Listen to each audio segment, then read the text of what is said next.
In the mix with the Vibe Show. 97.9. Catch a vibe.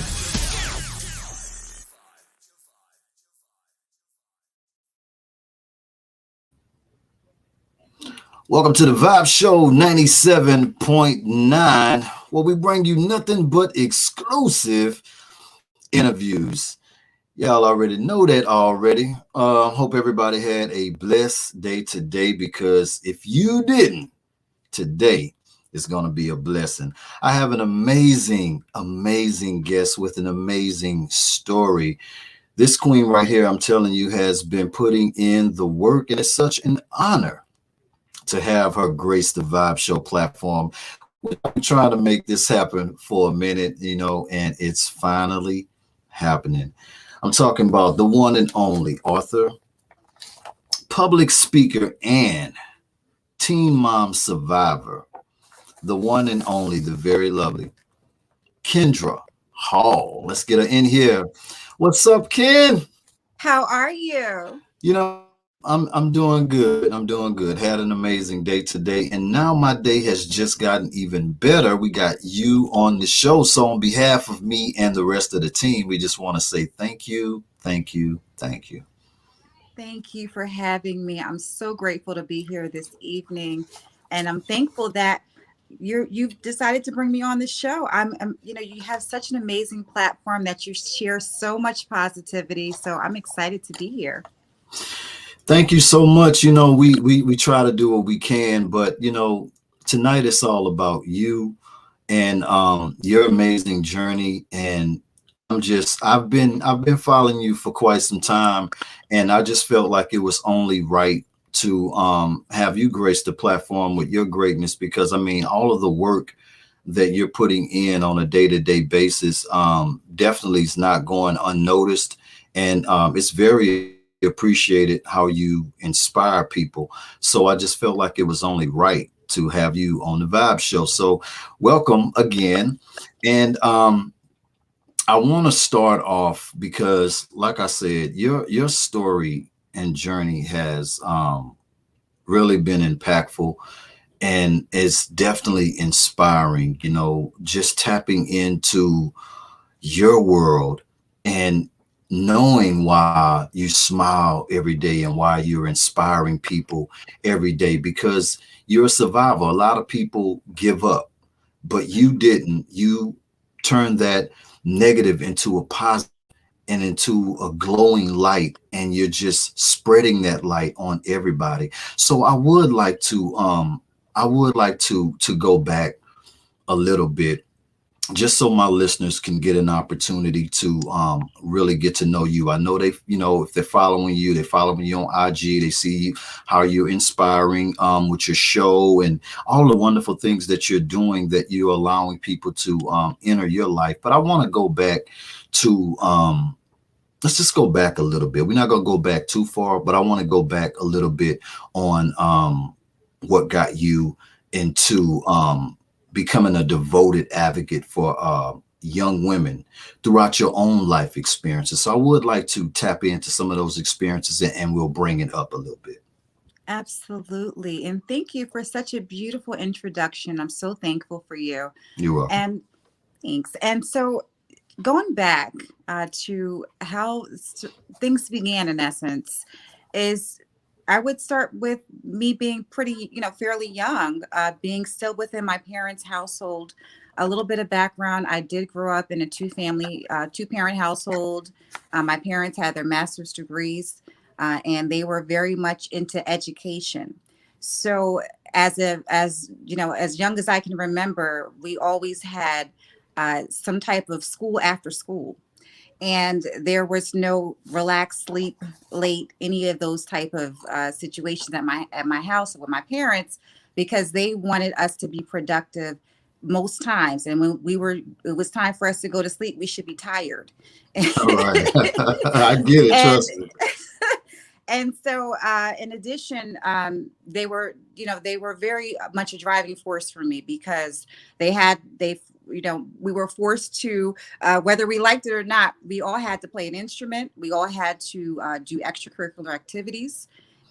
outside of school and in school. And we Wow. also were in church Monday, Wednesday, Friday, Saturday, and Sunday twice. Okay. Wow. And so I was also the lead of the youth group at my church. I was one of the lead singers for the youth choir as well. I sung. I was on the I was on the junior usher board, and I went to all of the youth conferences, and I would speak there as a young person, as a very young person. This is even before the age of 13. This was my life was very rigorous, and I was very, very busy. And busy being productive, not just busy, but being productive Right. rather. Absolutely. And so, I felt as though I was stifled as a young person with my parents. I didn't feel like I had any type of freedom. I felt like they were very hard on me, and they were very serious about me speaking a certain way. I couldn't say like I just said. Now there's no filler Right. words with Right. them.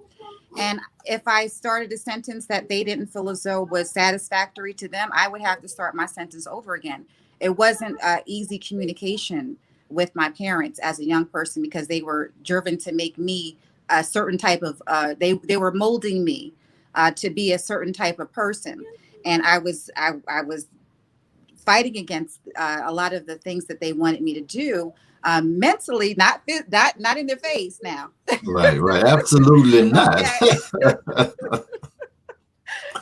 But I was looking for a way out. And Right. so I met this boy and at school, and all of a sudden sparks flew, and I was sneaking around with him, going, meeting him outside of church, meeting him at youth study. I had my first kiss behind the church parking lot van, at the church van in the parking lot of the church. Just, doing things that kids do at, 12 and that, 11, 12, around that age, that just run, that when they want their freedom, they just, kids can find ways to get what they want and do what they want. That's one of Right. the things I learned as a young person, which has helped Right. me as a mother now. But so, Wait, at now 12, let me ask you something before you continue. And I hate to cut you off, because time and time again we see these type of situations happen, and it could go a good way, or it could go a bad way. right. Sometimes, I mean, I understand our parents' motives. Their Mhm. intentions are good, but would you say, just from experience, do you think that damages the child in a certain way? Because not really, having the type of freedom that we would want to have, combined with being productive, do you think that kind of damages children in a certain way? I do feel like there should be some, there should be some type of construction, some type of constructive way that children should be able to express themselves. I think that Mhm. that's the big thing. When you stifle a child's voice, and they feel like they can't ask or they don't feel like they can ask the questions to you as a parent, it becomes very hard, because now the child is hiding things from you. And that's what Mm. usually happens. And you may find out as a parent later on what they've done, and then you sometimes don't even want to correlate it to your child, because you're just like not Absolutely. my kid, not my child. Right. Because you expected or anticipated your child to be one way, and their personality is not that way. The best thing I would say is that there should definitely be some type of structure. I don't feel like the children should have freedom to do whatever they want to do. Absolutely not. I truly feel like as a young person, I was being rebellious, and Mm. my parents' style did work for my siblings. I had two siblings that went to Princeton University. Another, went to Wharton University. Wharton. So this style can work for children, but you need to know your child, and I think that's the big thing.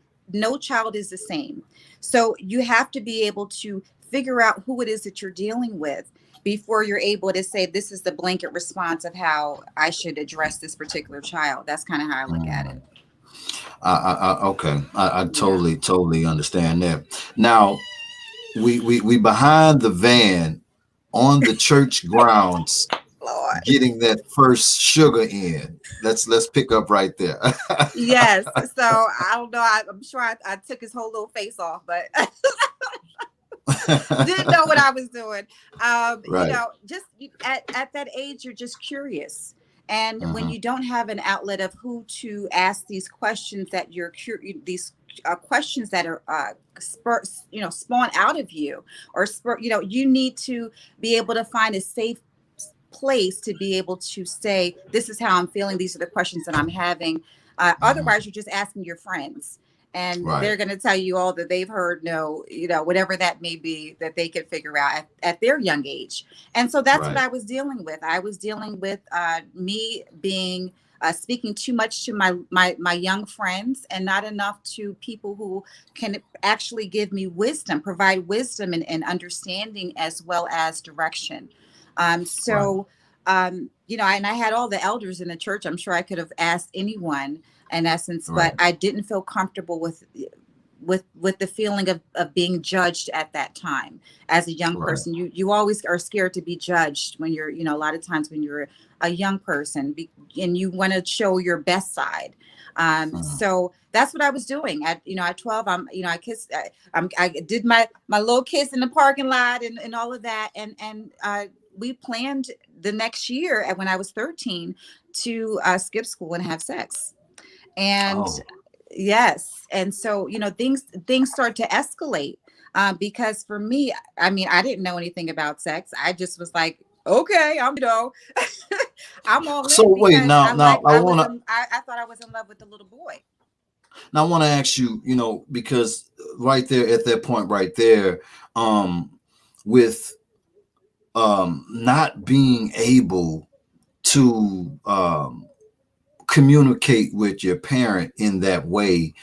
Just trying to tackle things as you're Yeah. speaking them, before I forget, because there's so much I want to talk to you about. With not having that line of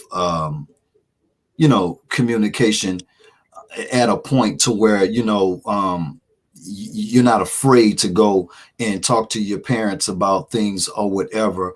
Um, because I'm listening to this and I'm kind of seeing how um, this could go, because known fact, being sheltered from a lot of things or whatever, it's sort of like, and this is a crazy example, but you know having a pet caged up, and then they're finally they get outside, and Right. they just take off, you know what I mean, because they're just so excited to get out and just run, and they just go on and run, and just wow. I think that and especially dealing with our girls, Right. you know um what was the communication like with your father or whatever? Was boys forbidden in the Yes. household, or having a relationship or anything like that?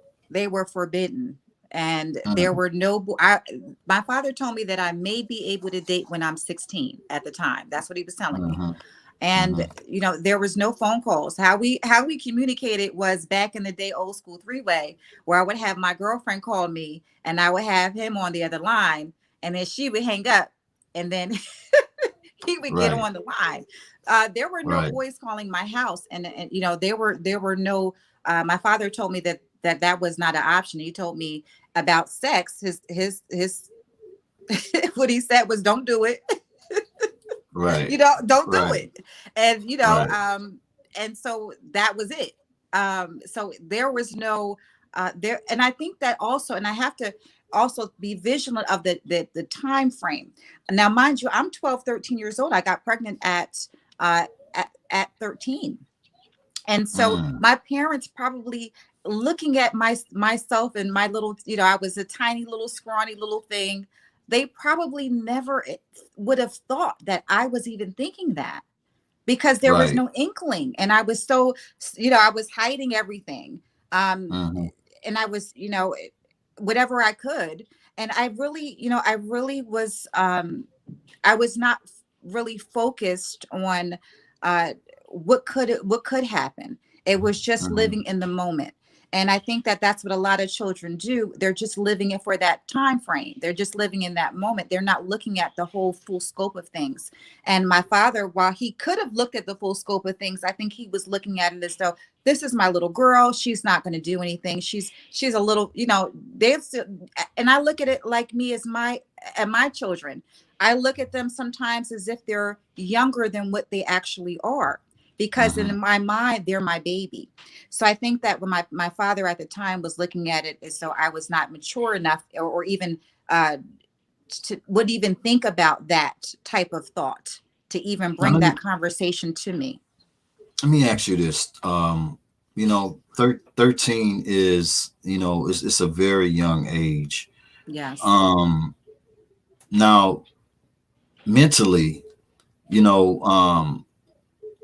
going through that experience, because we have to tie in the young man as well, right. And kind of looking at his story too, in a way, you know what I mean? Because here you are, you got two kids, in an exploring stage in their life, trying things out, not even thinking about the after effects of, what could happen, just spending time together, being with each other.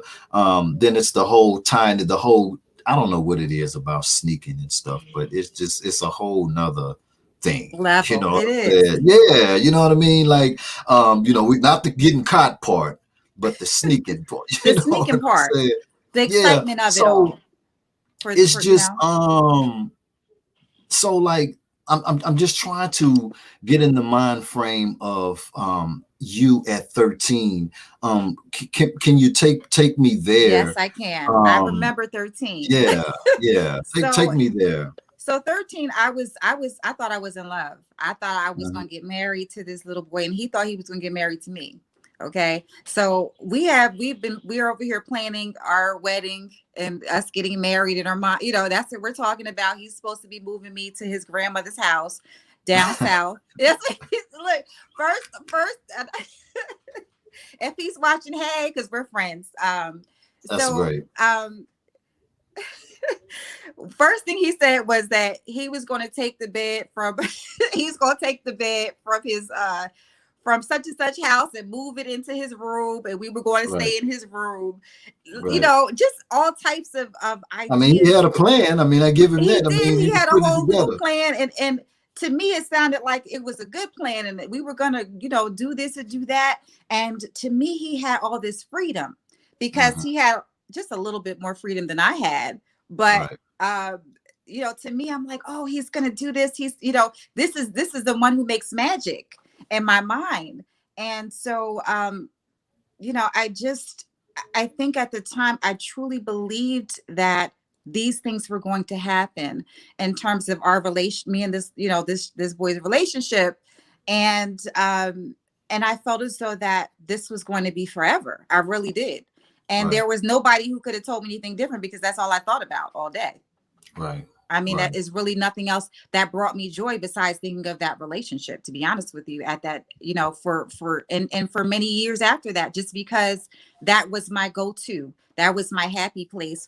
That was where I found my freedom as a young person. And your first, correct. First everything too. So that ties in as well, which enhanced those feelings and those actions as well. Now take me to you finding out that you got pregnant. I didn't know that he had planned to get me pregnant. Okay. Wait, he planned it? He did. He planned to get me pregnant. He's 14 and he planned to get me pregnant. So, I didn't know anything about, I wasn't really doing the research that I should have done or paid attention to figure out what was what. That's really what it boils down to for my first time, in essence. And I didn't really think about pregnancy because it didn't even seem like I could connect the two, that with me. Or condoms or anything like, or protection, or anything. There was no thought of it at the time. It was just like, I'm not going to get pregnant. This is, it was no thought. It was just, even though we planned it out, it wasn't planned that well. you know, Obviously. as it was as well as could be planned by a 13 and 14-year-old. Right. And so, but he did have the intent to get me pregnant, because in his mind, we were in love, we were going to get married, and this was going to speed things up. Right. This was what he wanted at the time. And that's what I wanted in essence, but not to have a baby, but I wanted that relationship to work at that age. And so, I got pregnant, and we found out in the school bathroom, basically, that, he got a test, and I checked, made sure that, anyway, long story short, I found out I was pregnant. He was happy. I didn't know what to think. And I hid it for months because I didn't know what to do. Right. I And was going to neither ask did you he. about that. Because I know that, I don't know about his circumstances at the crib, but I do know that, his was going to get knocked off at yours. Oh, yeah. Heads off. Right. So I can only imagine, how long in your mind at that point did you think that you could possibly, because I mean, not knowing the process of carrying and stomach developing and the whole nine or whatever, what, like, I'm trying to think, like, hiding it, how well did that go? I was very small. I must have been probably 100 pounds at the time. Okay. So I was very small, I was skinny, and I carried small.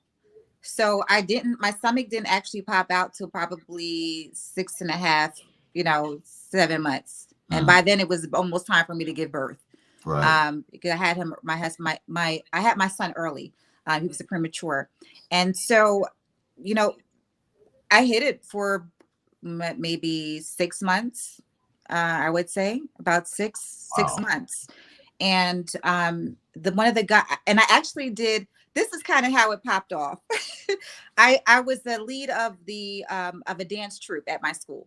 Okay. So mind you, I'm in all these extracurricular activities, miss doing this, and the lead. I'm, doing all these different things, and I'm in the forefront of people. I'm around people constantly. Somebody noticed, but nobody wanted to tell. I'm sure my parents. And so the guidance count. I did a dance recital, and I had a leotard on. One of the kids from the school, because the kids knew at the school that I was pregnant. And one of the kids stood up, and she said, "Isn't she pregnant? She looks pregnant." Like, come on. Yes. And so, Wow. yes. So what happened was the guidance counselor wound up.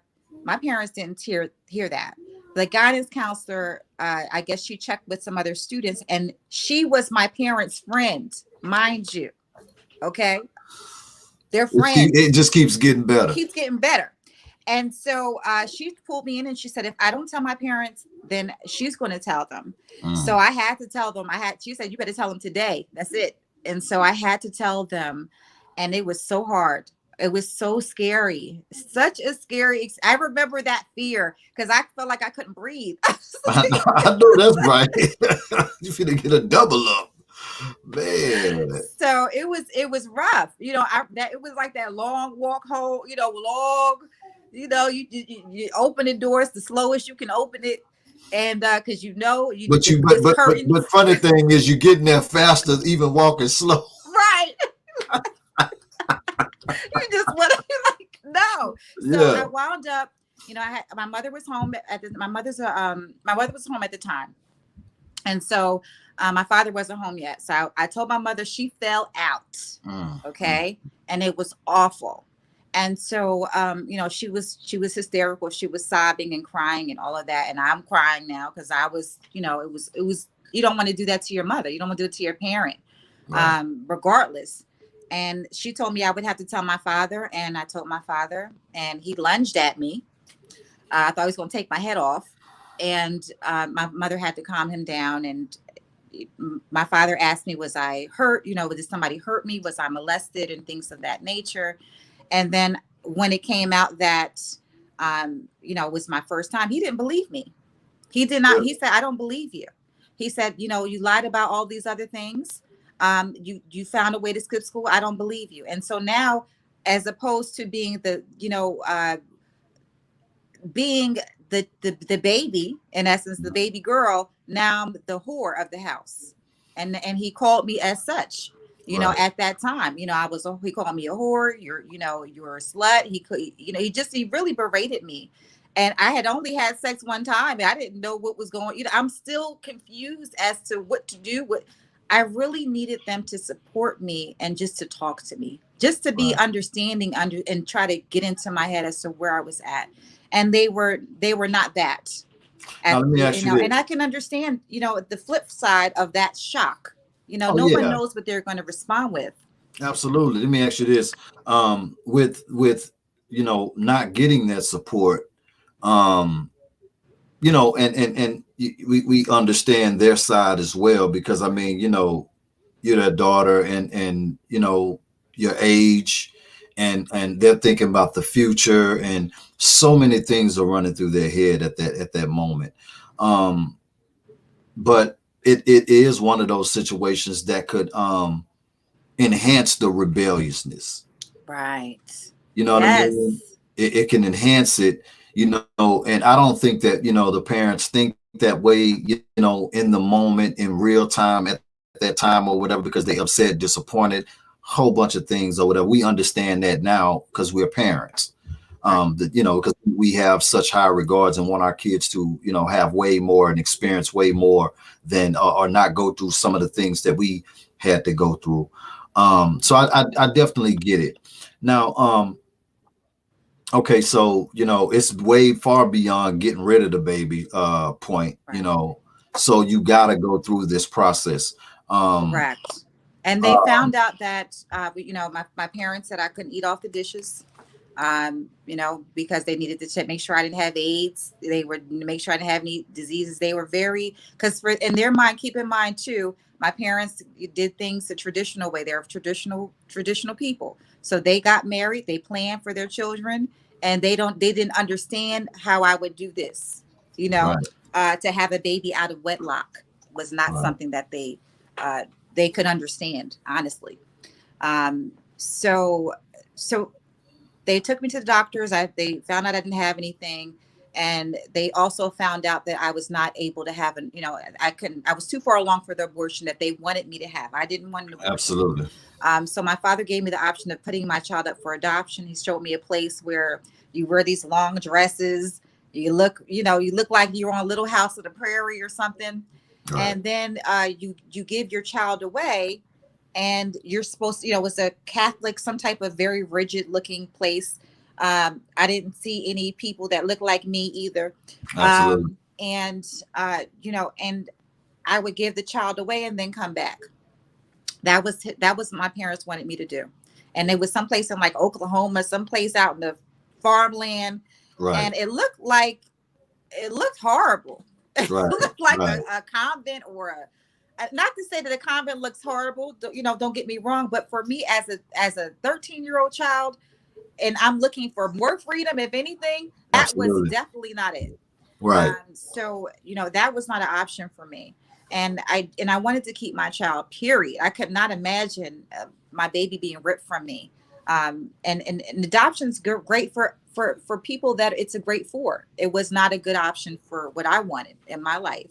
right, Just want doesn't mean that my child could have been better off, but just my want of my child.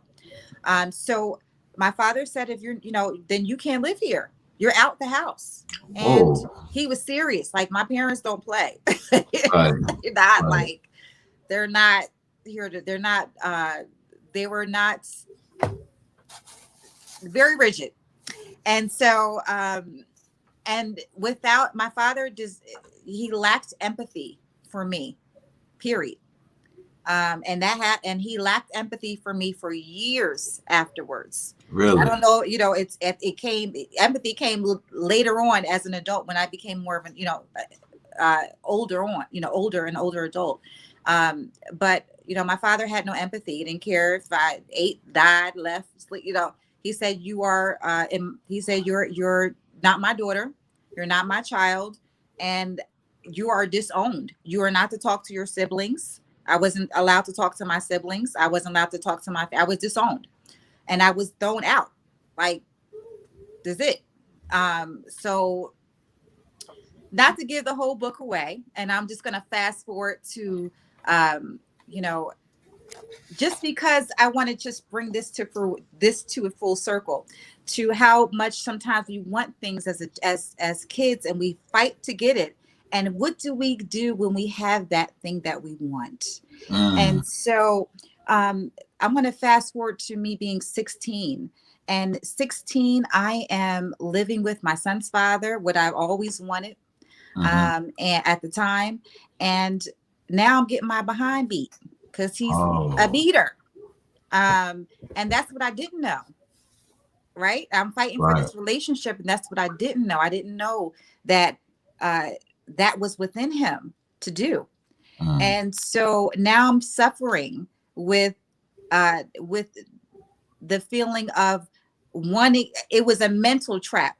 I felt like I was in a physical trap with my parents, but I was in a mental trap with this person mm-hmm. because this was my everything at the time, was my go-to person. It was my person in essence.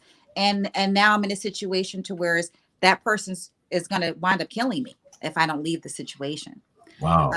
And so, I mean, there were some times that, I looked like Tina Turner from, What's Love Got to Do with That, that car scene. I couldn't open my mouth. I couldn't, just horrible situations that I found myself in as a teenager through domestic violence. And so one of my breaking points was, we're living together at 16. He throws me through a double glass window in our bedroom.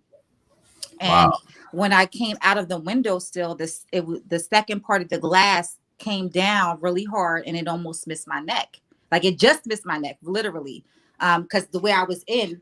And so I realized at that point he was going to kill me. Like I had enough. I had enough warnings. And when you have that feeling in your spirit, you know that what it is, and you have to go. It is not something that you have a choice in, Right. unless you're just saying, I give up on me. And it was something in my spirit that told me that that he was going to kill me. And so, I remember, the night that we had the fight, I left that next day.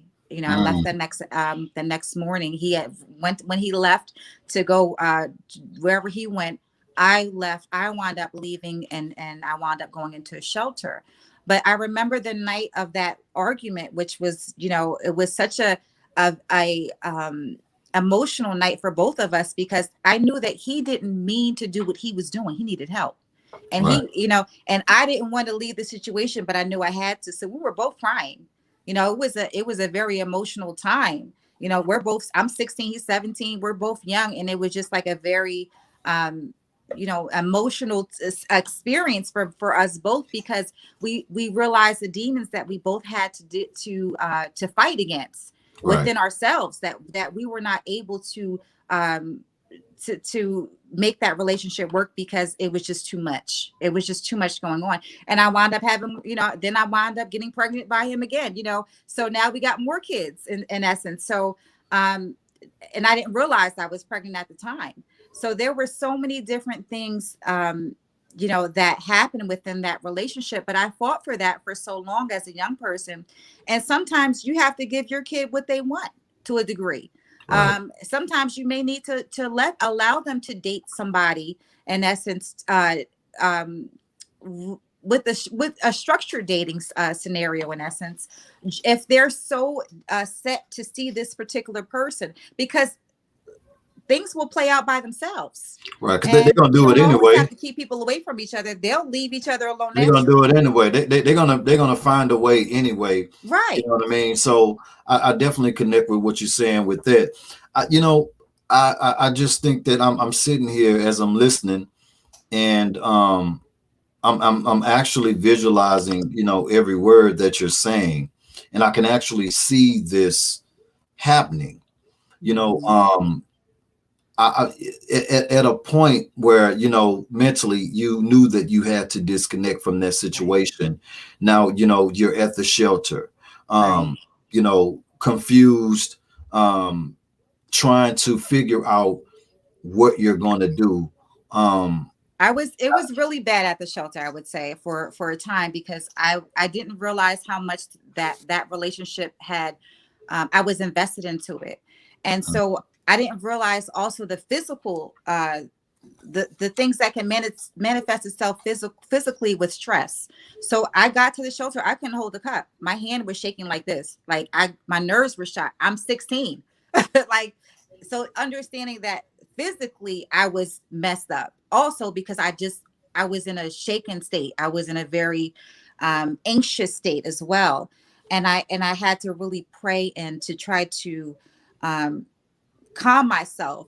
And I was praying, and God was able, God is able, and he always makes a way out of no way, and he sent an angel to me, because I had this roommate come in, and I was like, I don't want a roommate, I had my own room. And I Right, didn't say that, but in my mind I was thinking that, and I'm like, who is this girl? And my her name was Andrea. She came into the shelter, and she was such a ray of light for me. And she really taught me a lot about the subconscious mind, and all of the law of attraction. And she started to bring up a lot of different situations that she would run through with me to teach me critical thinking skills. So she would run through scenarios like, what would you do if this happened? Or what would you do if that happened? And she would really make me think. And I already was an analytical person anyway. I was already into reading and research and all of that, because that's just what I knew to do from being, from my upbringing. And I right, continued with those things of educating myself. So what she did was she provided a spark within me, that really allowed me to open myself up to even more positive energies, to be able to do some introspection, as well as some personal development, in order to get my mind in a stronger place, to whereas physically I can be in control of myself in a better, in better fashion. And she, by the time I left the shelter, we were best friends. And, we were planning on getting a house together and everything else. And we stayed in contact for years, and all of that. And until she wound up passing away, actually having her baby. So, and that was really, that was really rough for me. But she was a shining light for me. And sometimes we need that. We don't realize that where we're going to go through, why we went through these different things. And so they come around full circle at the end. You see why you went through it years later. But right, at the time, you don't realize why you're going through it. You can't understand why me. You know what I mean? right, right, So the shelter was definitely a place that I was able to learn a lot about myself, as well as to learn a lot about the other women, and all of the things that they were going through, that I had no clue that they were going through. And they had to make a special allowance for me to come into the shelter, because I was a minor. right, Everybody else was over 18. I'm the only 16-year-old in there. And so it was an eye-opening experience to be around all these older women. And then they're looking at me like I'm an equal, even in essence, even though I'm like, I really felt like they're more like aunties for me.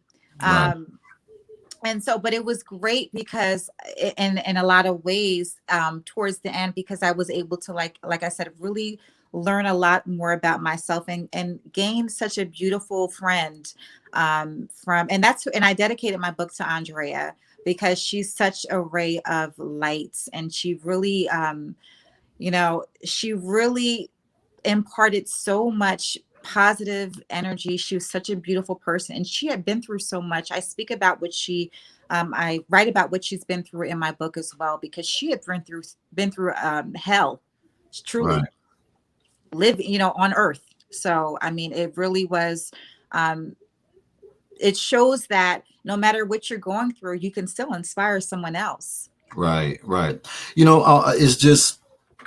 It's real amazing though, because like I said, I'm processing, and I'm listening, and to know, and like I said, we would, I know you're gonna have to write another book Yes, to this get this it year it should be all. hopefully coming out this year. I'm still writing. Well, you got to come So back on here too, and yes. yeah, we definitely want the exclusive on that now.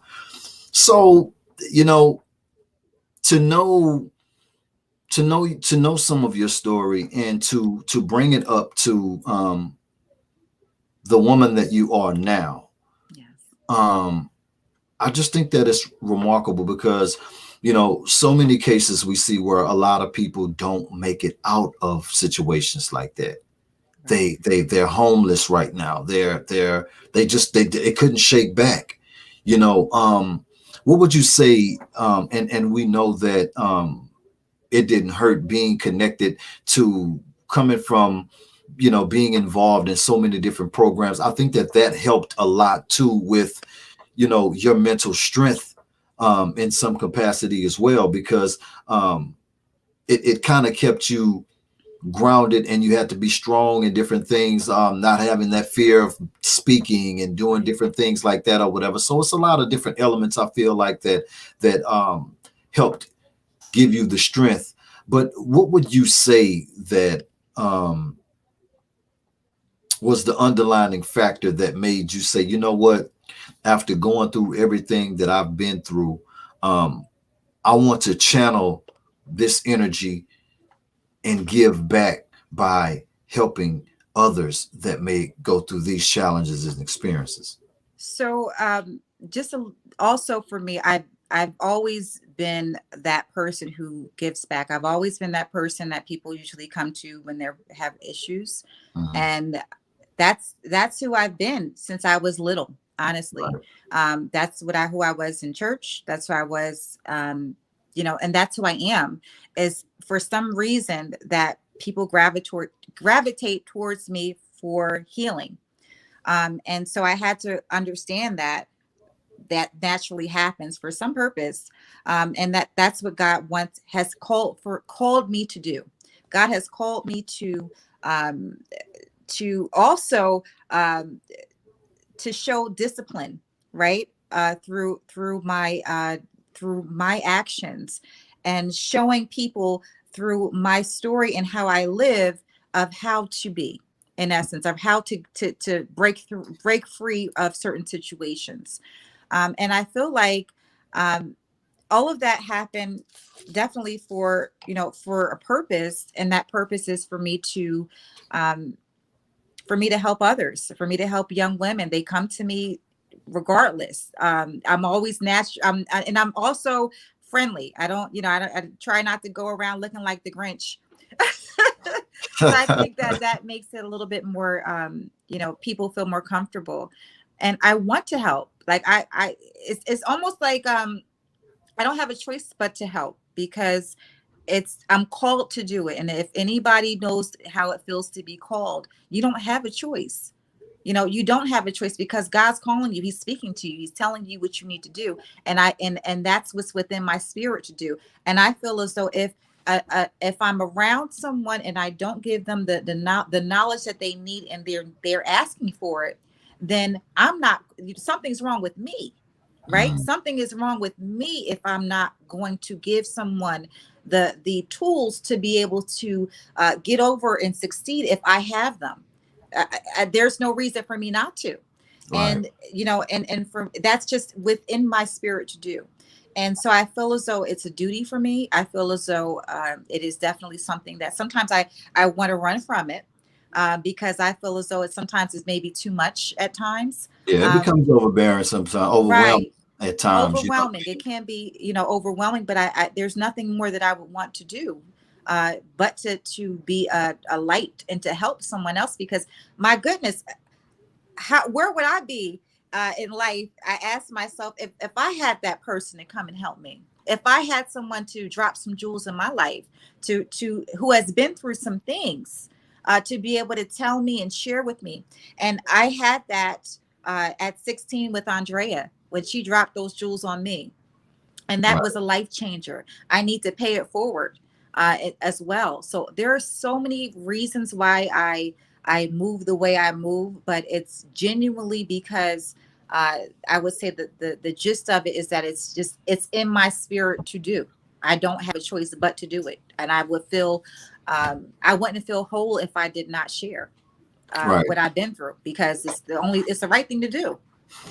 Right. And I'm definitely thankful. And I think that a lot of people are thankful for, you know, you giving us you like that. You know what I mean? Because like I said, having an unselfish spirit is definitely God calling. You know what I mean? Because we are living in a selfish world right now, where families are broken, not sticking together no more. People not looking out for each other no more. Everybody, the world is in a selfish space right now. But I do believe that they are still good people out there who are called, who have been through a lot. I myself, I've been through a lot in my life too, and may one day maybe get with you to try to put my story in a book form or something like Amen. that. I have an amazing story of overcoming challenges as well, and things that people wouldn't possibly even believe because they see what we present to them now.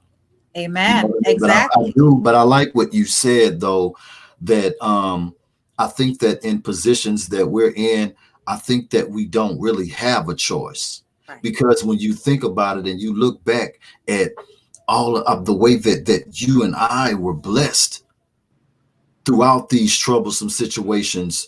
You know what I mean? Like, God showed up in different forms, different people he brought in our lives at those times or whatever. You can't negate that. You Right. can't be selfish and be like, you know what? I'm not finna share this with, I'm not finna lift this person. That's on them. I don't know how to do that. You Right. I know? don't know how to do, I don't know how people do it. I really don't.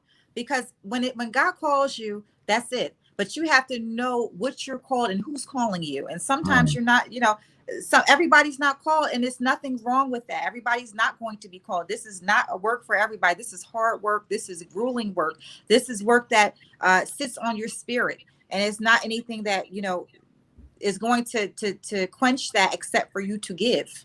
And Absolutely. so when you're at a place, I think too, I can see an audio book for you. Absolutely. I can see that. Really, we're at a place to where we're to show how we overcame. This is really about us refocusing on energies to others and giving Right. back. This Right. is this is where the each one teach one. That philosophy comes in, because if we're not building a strong community, what are we doing? Right. Right. You know what? And I think um that's a lot of things that's going on in the world, um, that a lot of people are running away from that. Because I think that we all have unique stories, on our walk and our journey, and everybody don't really accept um, the damage that was done in the past, and look at it in that and process it in the way that we may have processed it. A lot of people have been damaged, overcame damage, and look at it like, what, I went through it, that's on you. I'm just looking out for me right now. And I'm not knocking people for feeling that way, for making it out. And but I do feel like that's part of the problem. And it does cause a division within our own color community. Absolutely. And, it causes, definitely does cause those divisions. And it also, I want to also make the correlation of economics, right? Because a lot of this is about money, right? When you have money, you have opportunity. When you have money, you have uh, options, in essence, like, options, opportunity, all of those things that come along the way. And so, one of the things my father, I remember him telling me when before he put me out, was, "You're going to live poor from now on." Oh, wow. Okay, understand that came from a upper middle class background. I was thrust into poverty, Right. and so the one of the things that was helpful was that I already saw people who had things together, I was around people uh, who had these different things that. In poverty, you can only dream about, or you can only try to figure out how can you get these things. Right. And so I came into these situations and with around people who had never seen people of color have anything in Mm. their face, Right. right? They Right. had never seen that. They had never seen people of color own big houses or own cars that was, or go to the bank and not the check cashing place. Right. Okay, so that type of to me, there was a divide right there. And because I knew that I could attain those things, that this was something that I've seen the people of color attain, I was able also to impart that into the young women and the young people in general that I was around. Not to say that, oh, I had this and I had that. No, just to say that you can. You can get it. It's possible. Mhm. Okay, this is not that everybody's not living like this. Right. And I think a lot of times we get caught into our bubble. And so all we can see, because is our surroundings at that time. We're not able to take ourselves and visualize ourselves out of the situation. Mm. And so that's why, that's why I'm so keen on having a vision board. It's important to have a way to look at things so you can see yourself in a better light, in a better situation. Because a lot of people are doing things for money. Mhm. They don't care selfishly also because they're like, well, a lot of it is about, I'm keeping my money. They're thinking that their giving has to be financial, and everything you give does not have to be money. Right. You can give Absolutely. your time, you can give your voice, you can lend, you can lend your ear. There's many other ways for you to make it out, to process your grief and your situation. And I definitely don't knock those people, but I think a lot of it is because people may not have had, and then when they finally get something of their own, they hold on to it so tight. Mm. They don't want to let it go because they don't think it's going to happen for them again.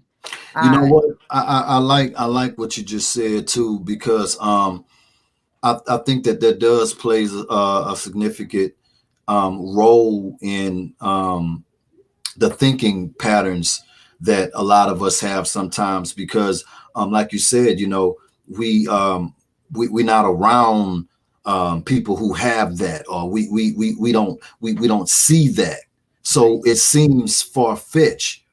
You know what I'm saying? But like you said, you were around that type, you seen this, so in your mind, you're processing things differently. You're right, processing like, I could get that. I mean, I just got to get back on my feet, get back right. focused. I can obtain that. See, I'm the same way, because, I come up in a middle class family as well. Well, we had nice things or whatever, but I also had friends and different people that, was in my life who had more. So, Yes. going over there, spending the night over at this friend's house where they got the, the 2-story or whatever, and they got the Hmm. truck and the Benz out there and all that stuff or whatever. I'm like, yo, this is not, I want that. Right, I could get that. You know what I mean? Like, I just, we got to put the work in. You know what I mean? right. But, another thing too, though, Kendra, I just feel like, and I really, really love this.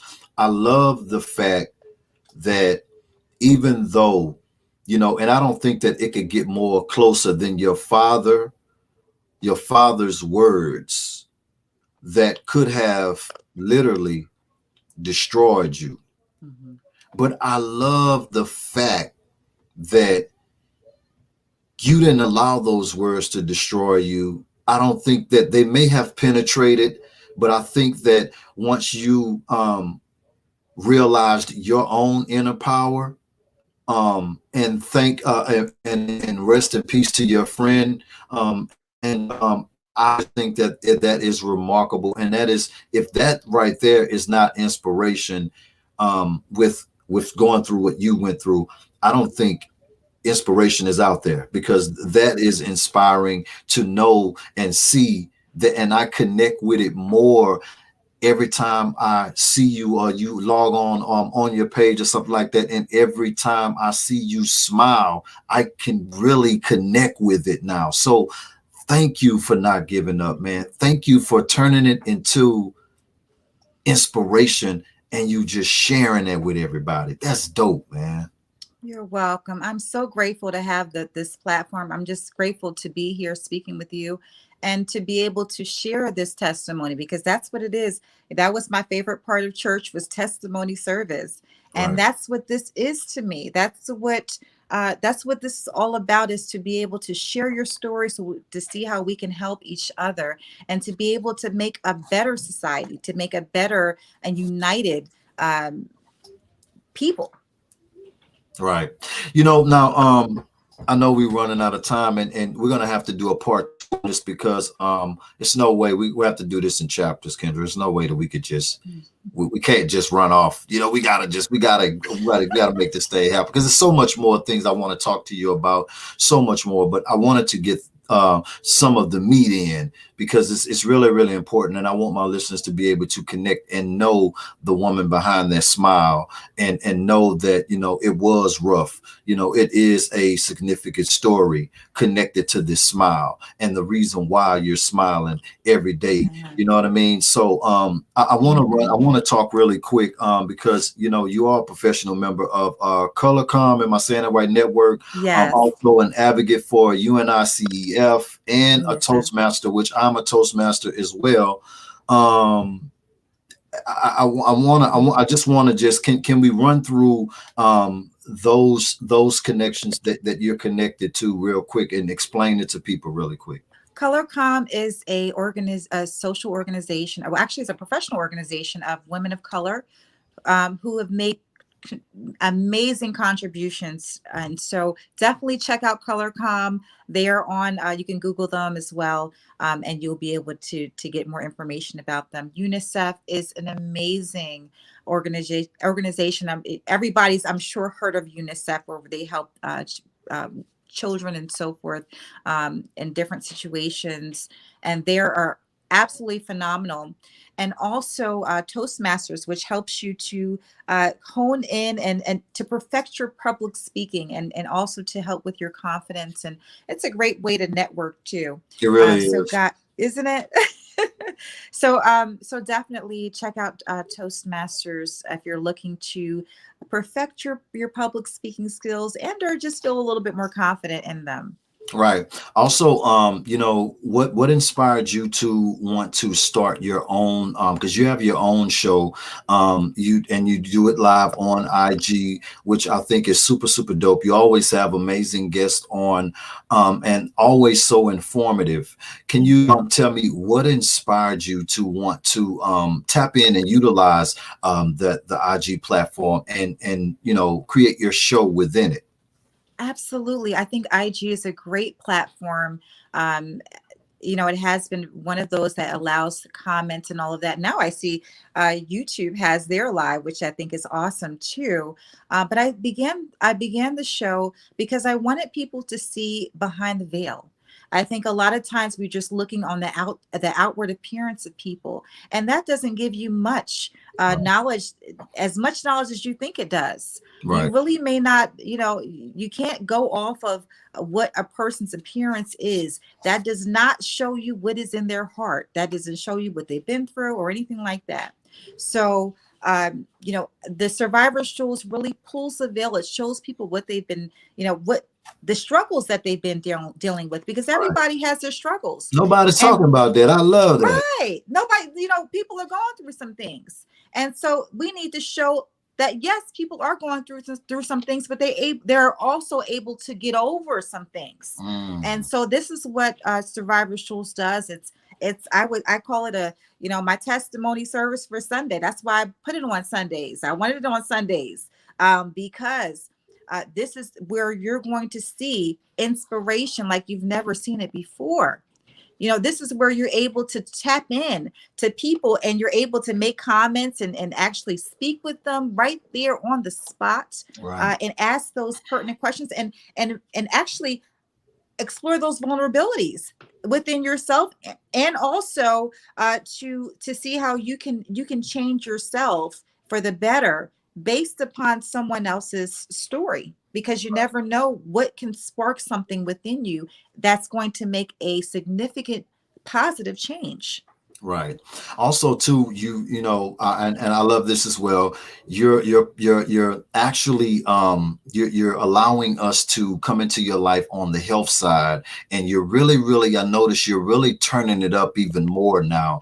Yes. With so and what is that? What inspired that to want to tap into the because the mental the health, it definitely all ties into one, and I'm noticing that you're also giving that energy out there as well. Can we talk Yes. about that? It seems you're very passionate about that. I am. Thank you for bringing that up. I am a certified personal trainer on the side. Let's add that to the 50 things I do. But so, and I don't usually train people, just because, but I'm now branching out. And so on my website, Droppin Jewels with a Z, DROPPINJEWELZ.com, you will see a fitness section where I'm going to begin offering Zoom classes, fitness classes. So Oh, this is really, congratulations. yeah. So this is, actually, I'm having a fitness photo shoot this Saturday. So I'm excited about that because I think it's all interconnected. We need to be able to be in good health, mind, body, and soul. And so that's what it's all, this is a full on way to make a positive change when you come to my page. That's what I want. I want you to be able to be fed and not to just leave there hungry. Hungry for something within your spirit. I want you to look for those things that will feed you within your spirit. And so that is, and I actually am also a writer for Newsbreak, the Newsbreak app. And so, guys, make sure you check me out on that. That's on my page as well. And one of my latest writings, I was speaking about, getting closer to God and how God feeds us first his milk. And once we're able to digest the milk, he gives us his bread. After the bread, we're able to take part of the meat and get the fullness of God. This is what it's all about. There are levels to this. So in our levels, we have to go and deal with each individual part of ourselves that may be lacking, whether it be the physical part, the mental part, or the spiritual part. So each one all ties in to make you who you are and to make you this amazing functioning person. And so this is really what I want to tackle, is to make sure that we're addressing each individual part to make the fullness, to bring that fullness, and to really help people who are going through feeling like they have a void in their lives. A lot of times people feel like they have a void to fill, but they're not doing the inner work necessary to find what that could possibly be. So this is where I want to address, to be able to make people feel as though they're whole and they don't need to look outside of themselves for validation and or acceptance, and or to for someone to say it's okay for them to move forward. I want them to stand on their own feet. Right. I love it. I absolutely love it. I gotta let's go ahead on and give some shout outs real quick before we get out of here, to anybody that you want to give their roses to, give the flowers to, your fans, anybody that you want to show love to. Let's go ahead on and shout them out.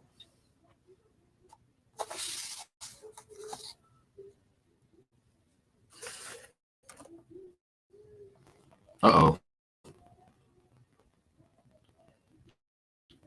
Uh-oh, I don't know what happened here. I think she may have gotten, looks like she's on freeze.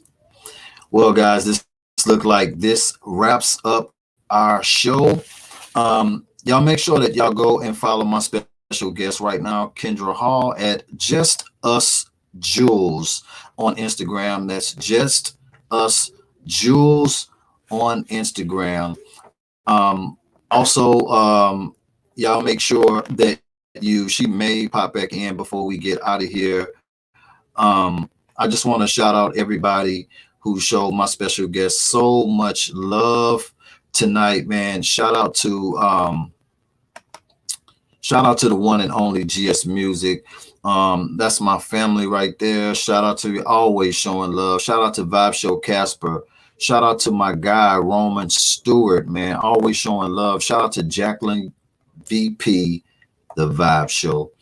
Shout out to everybody else who was on the live, who showed my special guest so much love. Also, you guys make sure that y'all go and tap in right now.